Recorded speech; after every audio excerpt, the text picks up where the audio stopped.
A nostalgic journey through the history of Britain's railways and a glimpse along the fast track to rail transport of the future. In a world of polluted,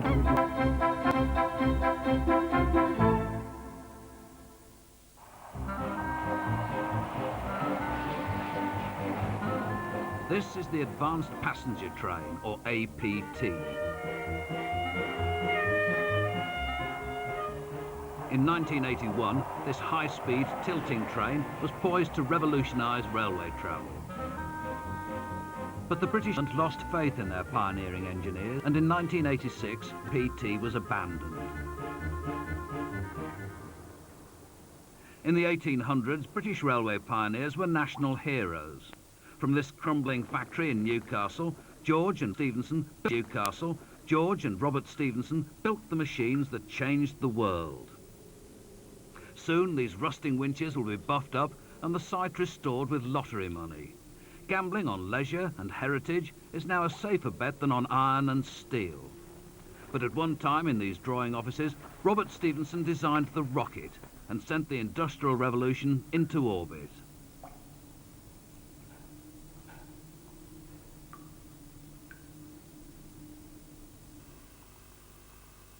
This is locomotion. This is what George Stephenson built 4 years before the rocket in 1825.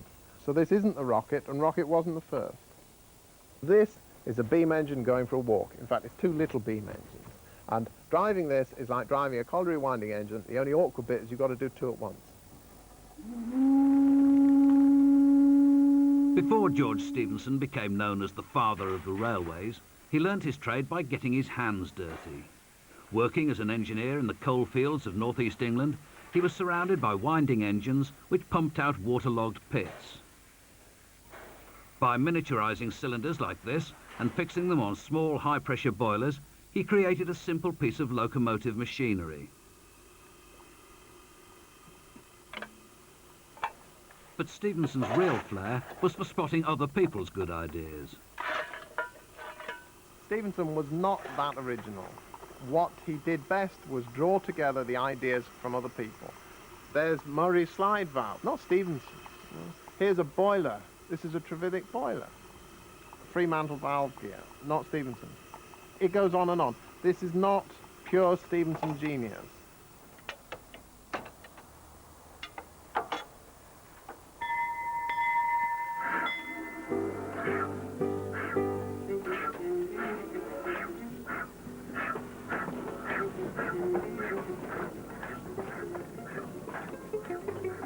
Stephenson's spectacular machine was financed by a group of local coal barons, but they weren't interested in providing passengers with pleasant-day returns. The locomotive was developed to replace the horse and shift their coal. Nearly all the early experiments were concerned with industrial movement of goods, basically coal. They had a lot of coal, it was very heavy, it had to be moved, and an engine could do the job. This was a great roaring, raging beast. Cinders coming out from the chimney, rattling over the very short lengths of track, and they made a huge impression.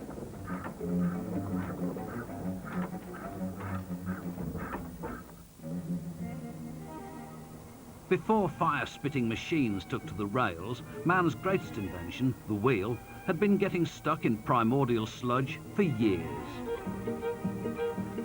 Just south of Newcastle, industrial archaeologists have discovered a relic from the very birth of railways, a wooden wagonway.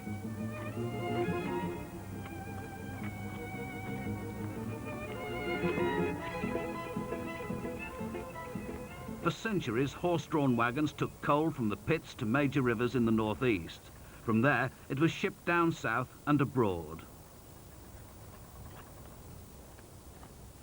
Until now, not much was known about the technology of early rail. Incredibly, this 18th century wagonway has many of the features of its modern-day counterpart. The roughly hewn oak tracks with a gauge of 4'2" are fitted to even more basic sleepers. As today, guide rails are used to prevent derailment, but the most remarkable feature are the crude points. No moving parts here. Early railway workers had to heave the wagons from track to track.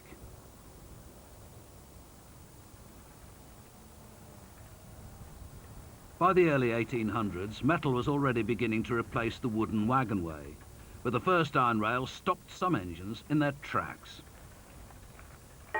One of the great disadvantages of the early locomotives was they tended to break the track. The track was cast iron in short sections, the locomotives were unsprung, and they would shatter the cast iron rails quite easily. There was a natural conundrum that you really wanted the weight of the engine because that could pull more weight itself. It had adhesion. However, too much weight then broke the track. And it took really a lot of experiments and a lot of time to get over that natural problem.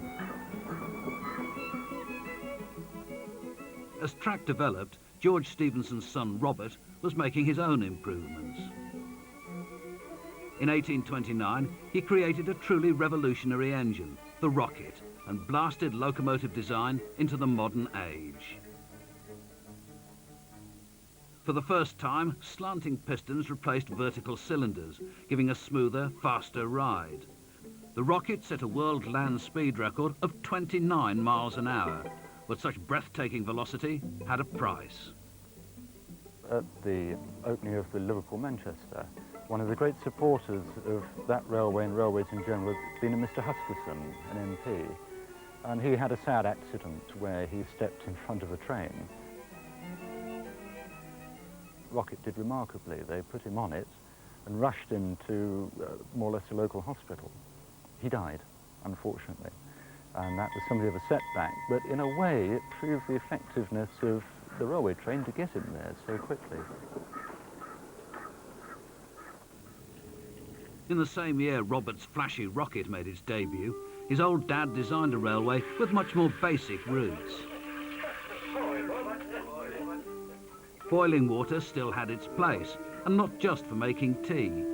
Inexpensive steam winding engines hauled coal wagons up hills locos couldn't climb. But if the stationary engines were cheap, gravity cost nothing. The loaded wagons freewheeled down the other side, their weight winding up the empties on a pulley system. This self-acting incline could move coal for miles. The coal came from Blackfell, up to Blackenshill, and then away from Blackenshill, straight down to the Jarrow, ships. 9 or 10 mile easy, 9 or 10 mile. Self-acting inclines until it got down to the bottom of Springwell Bank. And the locos took them straight away from there down to Jarrow Street. The man that designed this, he must have been a very clever man. And I think it would be George Stephenson, for the simple reason it was clockwork and very cheap construct, and they could never make improvements on it. They got the coal through for a song, for coppers. In fact, one set in the morning paid for everyone's wage. There was about 200 men on this railway, everybody's wage. One set through. The Bowes Railway saw few changes in its long history. After the National Coal Board took over in the 1940s, the steam-powered engines were gradually replaced by electric motors. But what never changed was the danger of working next to spinning wheels and free-rolling trucks. Tommy Latch is as fighting fit now as when he dodged coal trucks for a living. I was a wagon examiner. Every truck before it come onto the inclines I examined, looking, checking, wheels, frames, drawbars, everything. So if it was bad, I condemned it. And I could be in front of a coroner any bloody day. I could be in front of a coroner for letting a faulty truck go, and I wouldn't let it go. It was more than my job was worth. So therefore, I used to create safety. What's the brakes like here? What's the brakes like? All right, half a whirl. Get on and do the bugger. Fetch them up, release, shove it up, send it down, and all the rest of it. Great, great performance. Day after day, week after week, month after month, year after year. No bother, no bother. Your bugger used to kick me height for a lad, you know. Kick me height just a bit fun. And you walk like a dog underneath, you know. Underneath the trucks, get under there, and then come back. Do the splits and all sorts. Some days, you boys, when I was young, oh, I can just do it. Just do it now.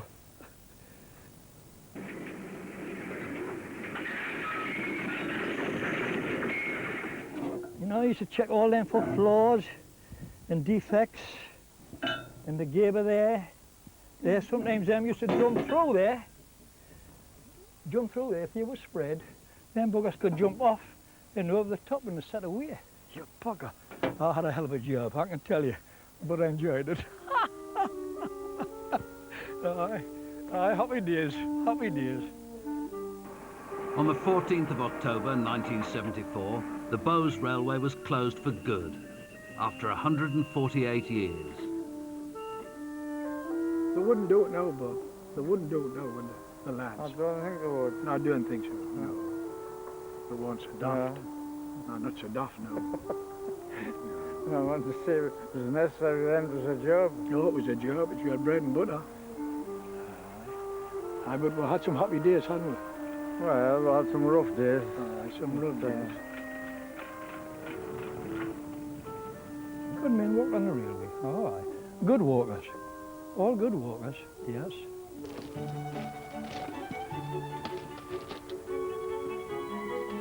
At the end of the last century, designers didn't make daily maintenance easy for the long-suffering engine drivers.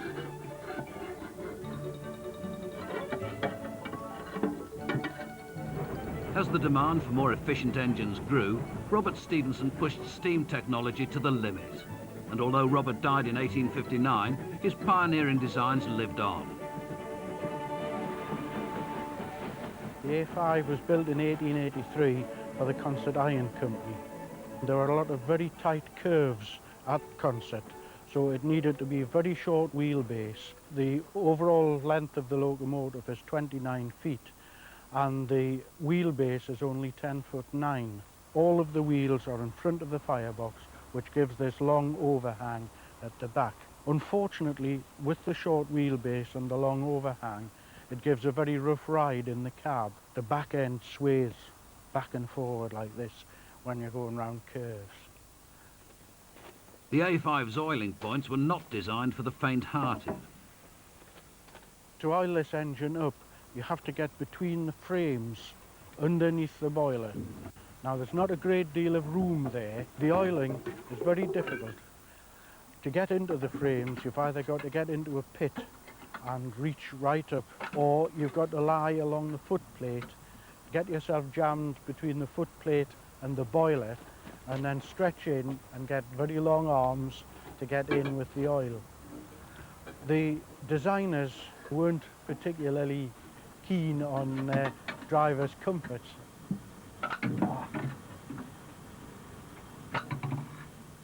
Oh well, it was probably oily enough. Though some aspects of the A5 were a pain, others were pure pleasure. George Stephenson, he had the idea that you just needed one large tube through the boiler to heat the water up. This is evident in locomotion. Robert Stephenson, his idea was to have a lot of smaller tubes through the boiler, make them as long as possible, and get a lot of heating surface. Now this locomotive, this one has 198 small tubes in, so you can imagine the amount of heating surface you can get off that as compared with only one tube in. It's quite a pioneering design, this one, in that these long tubes allowed it to have a pressure of 140 pounds per square inch for steam, which made it a very powerful locomotive, ideally suited for moving the heavy trains up at Concert.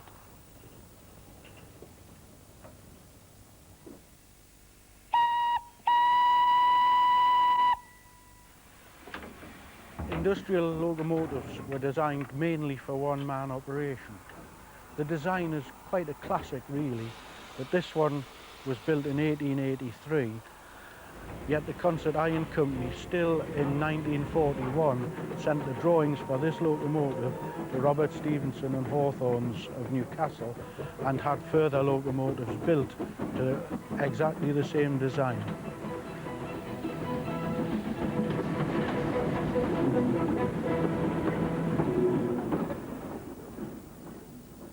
By the start of the 20th century, British coal trains were straining under 230 million tonnes of coal a year. What working on the mainland was that you were picking a full load of about 30 trucks, maybe 300 or 400 tonne, and taking it down to Sunderland, to the docks, and then bring empties back to the pits. The same with South Dock. When we went to South Dock, which is another side north, and we used to do just the same. But something was missing from northeast coal engines: power. Featuring massive cylinders and weighing 61 tons, the first Lambton tank was introduced in 1904. With as much capacity for onboard coal and water as engines with a tender, Robert Stevenson and Co. were onto a winner. It doesn't take long for Andrew Robertson and Harry Hargrave to relight their memories of working these mainline monsters. All right there, Harry. All right, away. Whistle and go. All right, the board's off. Handbrakes off. There we go. This is the steam brake. We release it to go forward. We have the reversing handle here in the forward position. This is the regulator, and we give it a little gentle pull, and now we are off.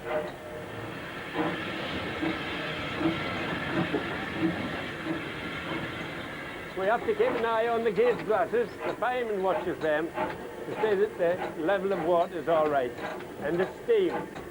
Fireman's job to watch the steam, keep the boiler full. This is the injector. Put the water in the boiler. I've filled the boiler up. Then it's a matter of putting coal on and keeping the steam up.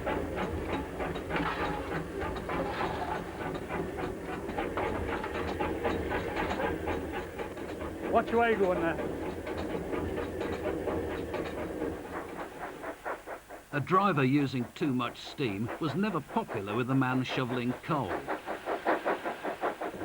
You see, he's got it in full gear there. Now you can leave it in full gear, steam on, and he's using the steam like I didn't know what. And you're lashing the coal on. But if he notches it up, which he should do, pulls it back into... That's notching up. And that's cutting the steam off earlier, so you're not using as much steam. It's allowing the steam to expand in the cylinders earlier, like. And you're not using the steam then, of course. The fireman had a good job then.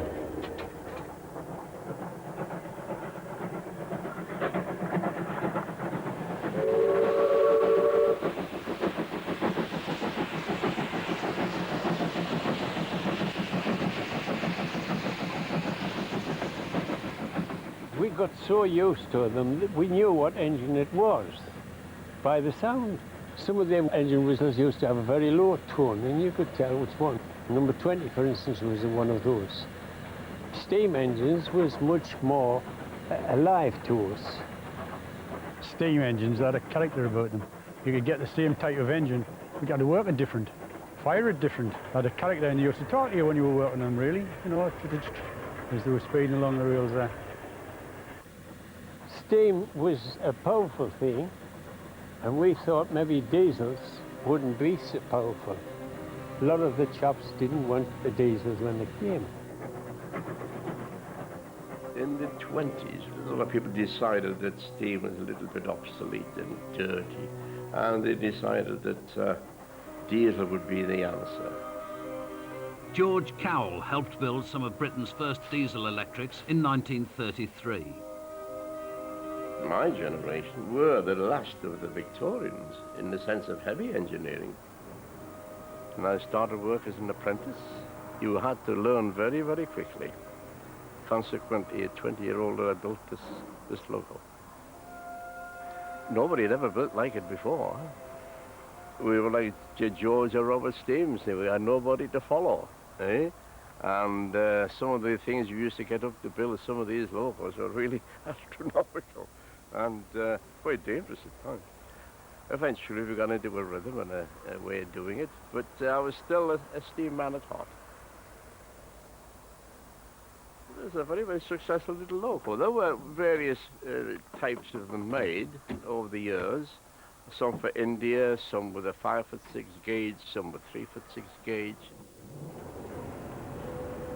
They were a little bit before that time because coal was so cheap and the people wouldn't change over from the steam to the diesel, even though they were cheaper to operate. Of the 6 people, still 2 have survived. And it makes me feel very old and very, very proud to have been associated with them.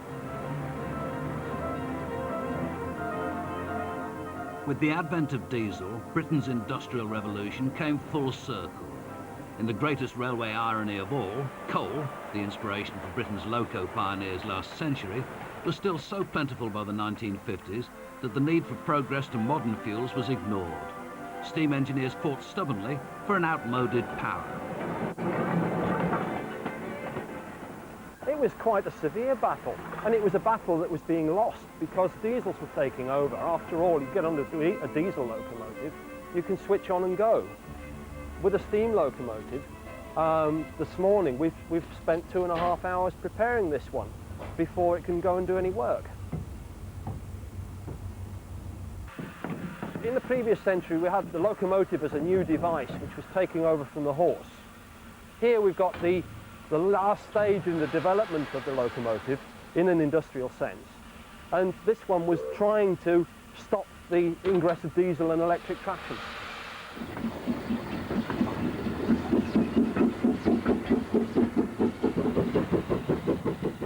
This engine was one of 5 built for the Steel Company of Wales. But Britain's cutting-edge steam engines were seen as a bit of a joke. This is a Bagnall locomotive that was built to compete with the diesel market, and it was actually built in 1950, and it incorporates a lot of features like this Walschaerts valve gear that we find more in mainline steam locomotives, not in industrial locomotives. It also has things like roller bearings, which are quite unusual in industrial locomotives, which gives this engine a nice smooth movement. There was no clambering about with dirty oil cans on the Bagnall. With a delicate top-up of the oil feeder, it was ready to go. The self-oiling system pumps oil from the lubricator around the locomotive to the cylinders and the glands, and just keeps the moving parts well lubricated through the action of the locomotive itself.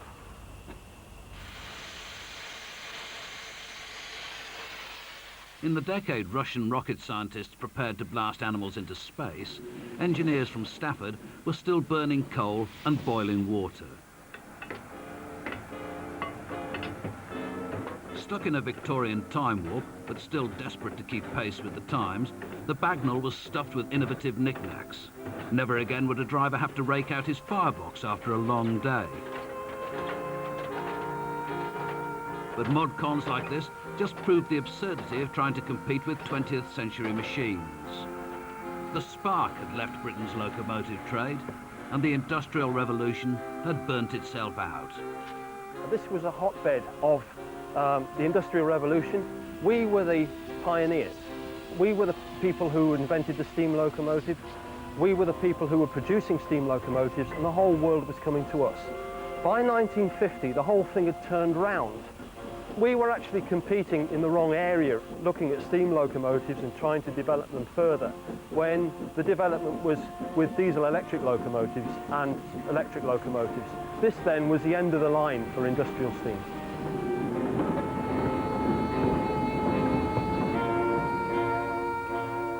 In 1907, Britain manufactured 1,800 locos. Today, we make only a handful. But the legacy left by the pioneers of the Northeast is huge.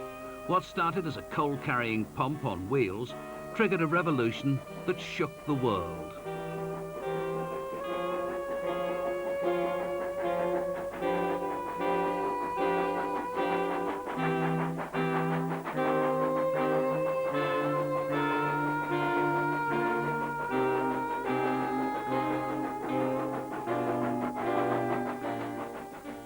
Commuter trains and the change from steam to electricity is the focus next week. That's at the same time of 8:30 here on 4.